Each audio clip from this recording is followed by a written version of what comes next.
Hello friends, welcome to study with Kashi. Friends, आज की video में हम क्लास 12 फिजिक्स 2025 बोर्ड एग्जाम के इंपॉर्टेंट क्वेश्चंस को करने वाले हैं, जो कि हमारे बोर्ड एग्जाम में बार बार पूछे जाते हैं। तो चलिए फ्रेंड्स, हम अपनी वीडियो को स्टार्ट करते हैं। देखिए, हम अपनी वीडियो को स्टार्ट करने से पहले बता दें कि पिछली वीडियो में जिन जिन लोगों ने बहुत कमेंट किए हैं, उनमें पहला नाम है सत्यम जी का, दूसरा नाम है मोहम्मद परवेज जी का, तीसरा नाम है हमारा भानु प्रताप जी का, जिन्होंने 2 से 3 कमेंट किए हैं।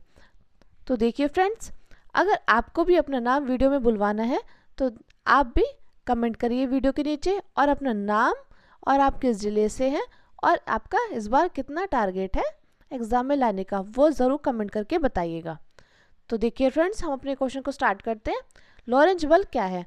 तो लॉरेंज बल क्या है? चुंबकीय क्षेत्र में गतिमान आवेश इलेक्ट्रॉन पर लगने वाले चुंबकीय बल को लॉरेंज बल कहते हैं।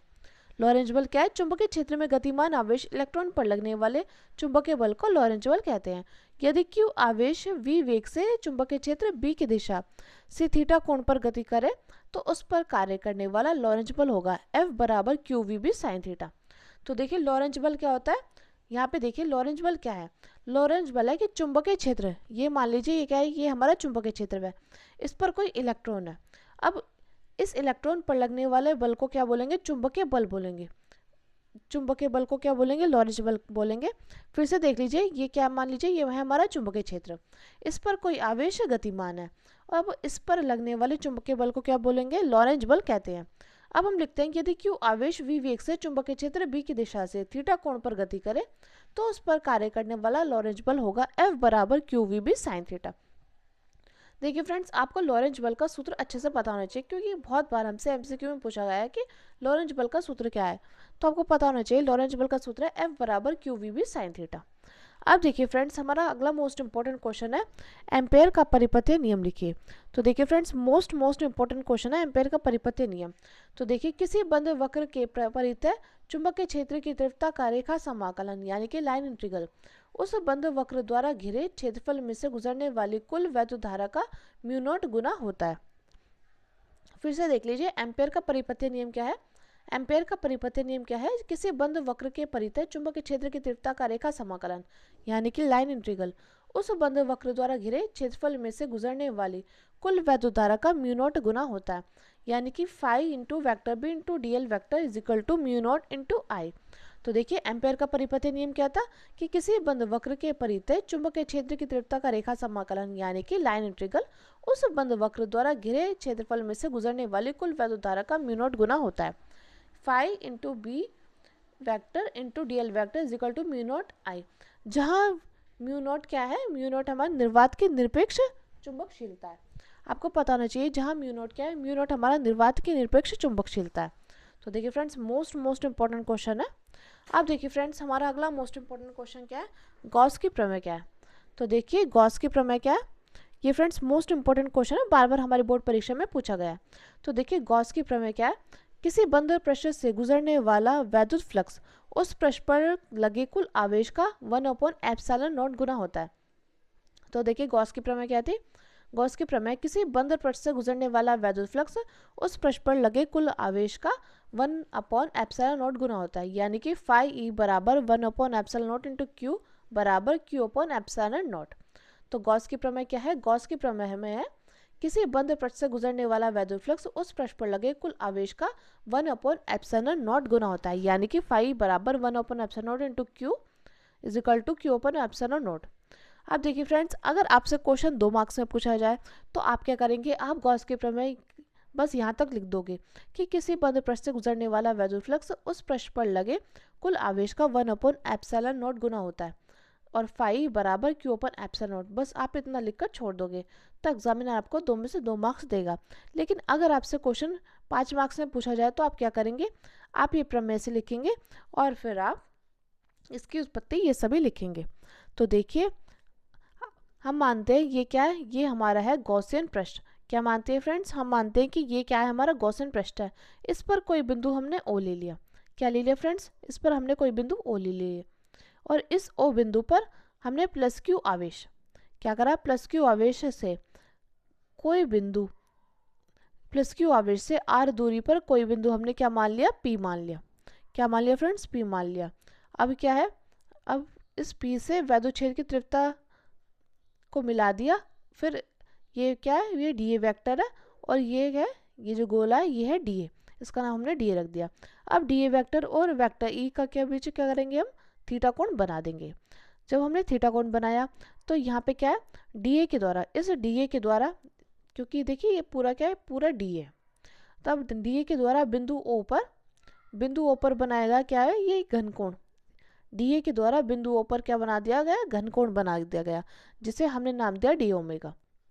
अब देखिए फ्रेंड्स, इसी प्रकार हम लिखते हैं प्लस Q आवेश के कारण P तीव्रता पर, प्लस Q आवेश के कारण P पर तीव्रता, हम जानते हैं हमारा सूत्र होता है E बराबर 1/4 pi epsilon not into Q upon R square. ये हमारा क्या होता है, ये हमारा सूत्र होता है प्लस Q आवेश के कारण P पर तीव्रता का E बराबर 1/4 pi epsilon not into Q upon R square, ये हमारा सूत्र होता है। अब देखिए हम लोग क्या करेंगे, हम लोग यहाँ पे DA के द्वारा बिंदु O पर बनाए गए घनकोण, ये जो हमें DA के द्वारा बिंदु O पर घनकोण बनाया गया था ना, तो हम करेंगे D ओमेगा बराबर DA cos theta upon R square. क्या करेंगे फ्रेंड्स, DA के द्वारा बिंदु O पर बनाया गया घनकोण D ओमेगा बराबर DA cos theta upon R square. देखिए बस हमने क्या किया, हमने यहाँ पे तो बस हमारा जो सूत्र है E बराबर 1/4 pi epsilon not into Q upon R square वो लिखा है। दूसरी लाइन में हमने क्या किया, DA के द्वारा बिंदु O पर बनाया गया घनकोण क्या है, D ओमेगा बराबर DA cos theta upon R square.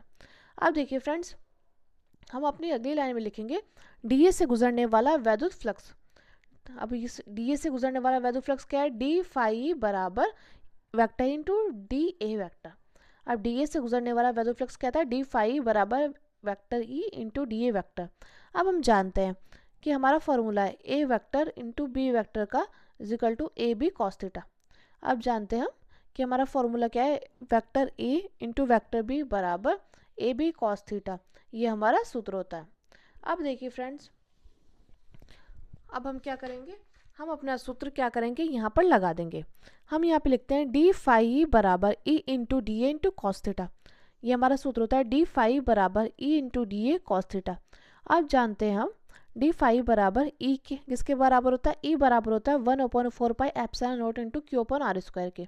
किसके बराबर होता है फ्रेंड्स, ये बराबर होता है D फाई बराबर E किसके बराबर होता है 1/4 pi epsilon not into Q upon R square के, जहाँ DA कॉस थीटा से हम क्या करेंगे, गुणा करेंगे।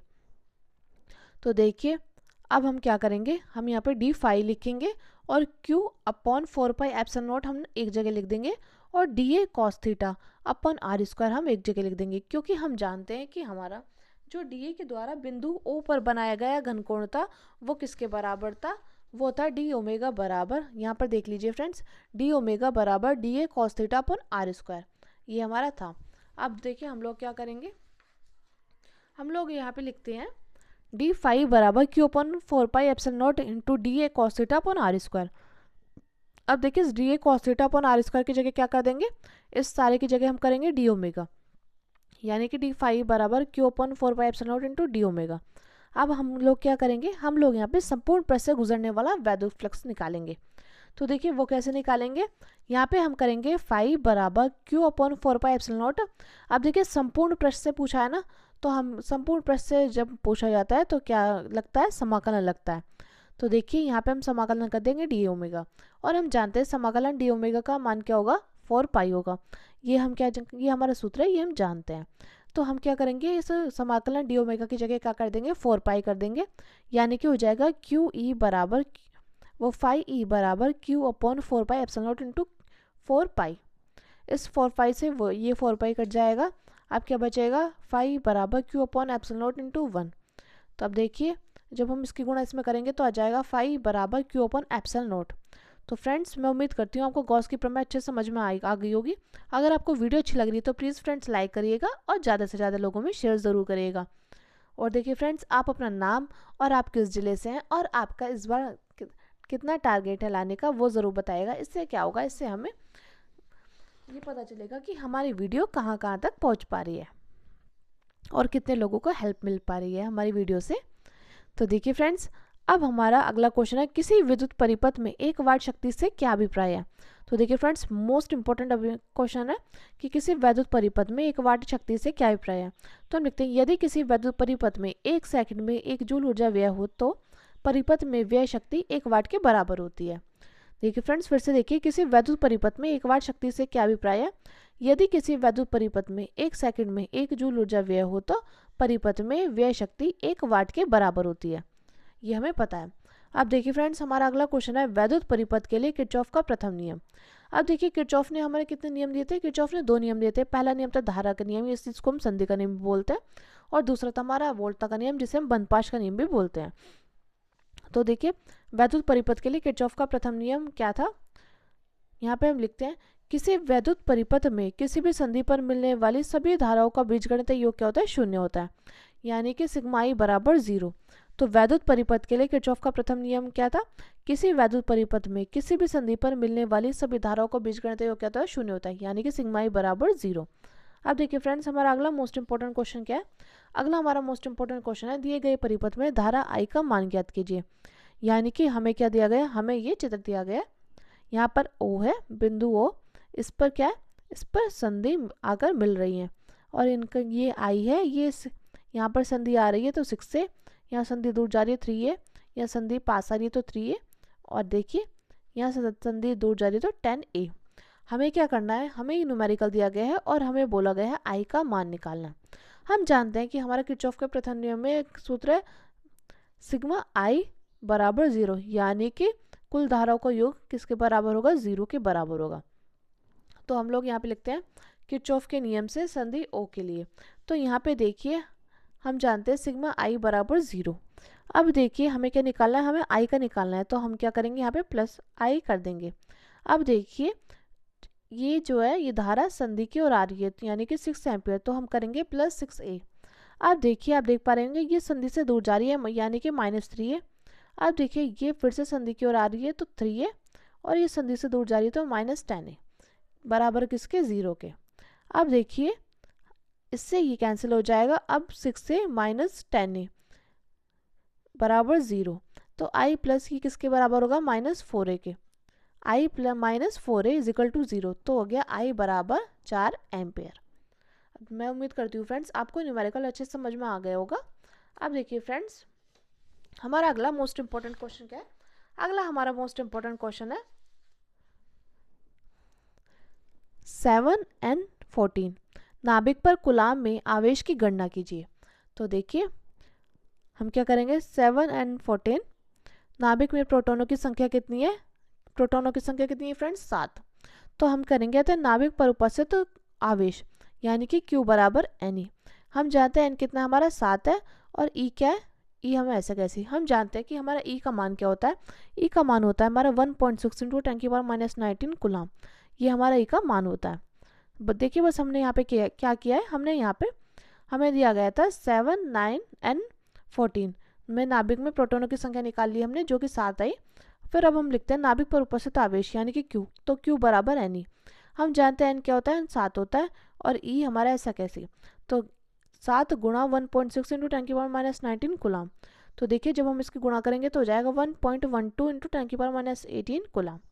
अब देखिए फ्रेंड्स, हमारा अगला मोस्ट इंपॉर्टेंट क्वेश्चन क्या है। अगला हमारा मोस्ट इंपॉर्टेंट क्वेश्चन है, M द्रव्यमान तथा Q आवेश का एक कण एक समान वैद्युत क्षेत्र E में विरामावस्था से चलकर D दूरी तय करता है। सिद्ध कीजिए कि कोण द्वारा अर्जित वेग V बराबर √2QED/m है। तो हम यहाँ पे लिखते हैं वैद्युत क्षेत्र में आवेशित कण पर लगने वाला बल, यानी कि F बराबर QE। तो लिखते हैं वैद्युत क्षेत्र में आवेशित कण पर लगने वाला बल क्या है, F बराबर QE। अब देखिए, हम यहाँ पे लिखते हैं अतः कण का त्वरण क्या है। हम जानते हैं कण का त्वरण क्या होता है, A बराबर F/m।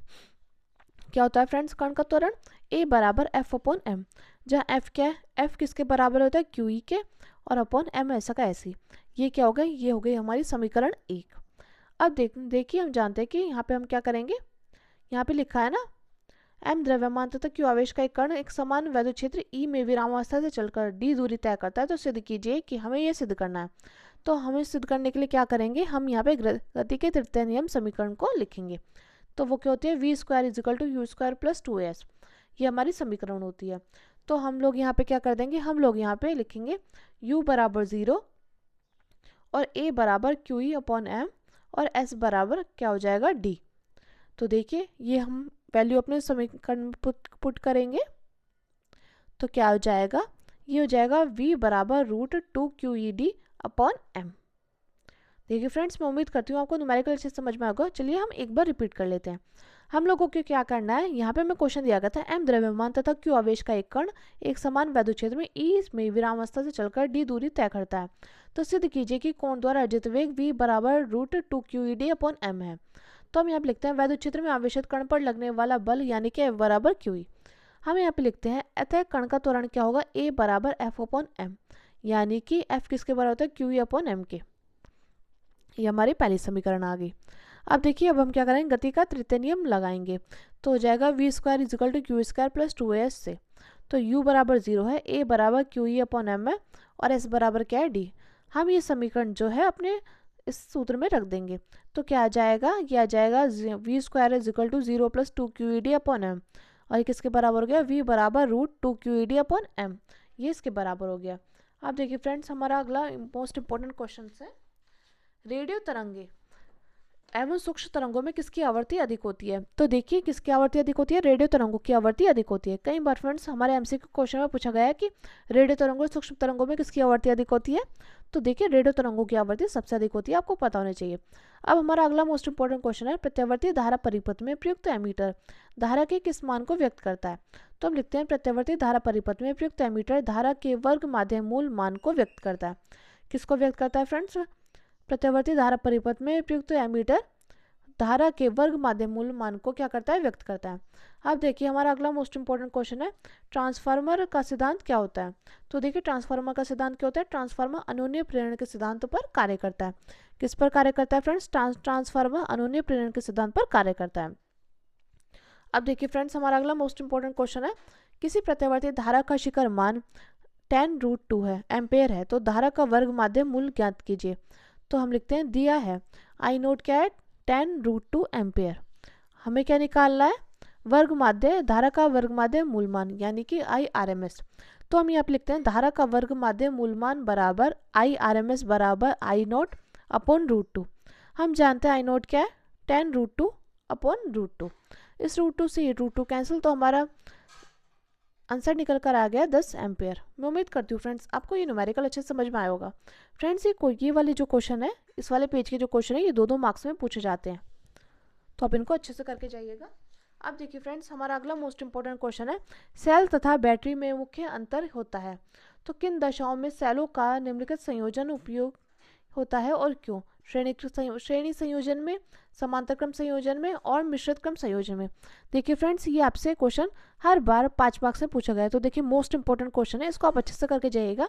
इसमें लिखा था सेल तथा बैटरी में क्या मुख्य अंतर है, किन दशाओं में सेलों का निम्नलिखित संयोजन उपयोगी होता है। और देखिए फ्रेंड्स, सेल तथा बैटरी में मुख्य अंतर तो आपसे 2 मार्क्स में पूछा गया था। तो देखिए, एग्जामिनर क्या करता है, आपको 2-3 क्वेश्चन जोड़ के 5 मार्क्स का क्वेश्चन बना देता है, या कभी कभी 2 मार्क्स का भी पूछ लेता है। तो 2 मार्क्स का पूछेगा तो पूछेगा सेल तथा बैटरी में मुख्य अंतर बताइए। तो हम यहाँ पे लिखते हैं, वैद्युत सेल एक ऐसी युक्ति है जो रासायनिक ऊर्जा को वैद्युत ऊर्जा में बदलती है और परिपथ में धारा बढ़ाने के लिए सेलों को जोड़ा जाता है। सेलों के संयोजन को बैटरी कहते हैं। फिर से देख लीजिए, वैद्युत सेल में एक ऐसी युक्ति होती है जो रासायनिक ऊर्जा को वैद्युत ऊर्जा में बदलती है, परिपथ में धारा बढ़ाने के लिए सेलों को जोड़ा जाता है। सेलों के संयोजन को क्या बोलते हैं, बैटरी बोलते हैं। अब हम यहाँ पे लिखते हैं, सेलों का संयोजन निम्नलिखित दशाओं में निम्न प्रकार उपयोगी होता है। पहला है हमारा श्रेणीक्रम संयोजन। तो इसमें हम लिखेंगे, श्रेणीक्रम संयोजन में श्रेणीक्रम में n सेलों को जोड़ने पर प्राप्त धारा यानी कि I बराबर NE upon capital R plus n into small r। तो श्रेणीक्रम संयोजन में क्या करेंगे, श्रेणीक्रम में n सेलों को जोड़ने पर प्राप्त धारा हो जाएगी I बराबर NE upon capital R plus n into small r।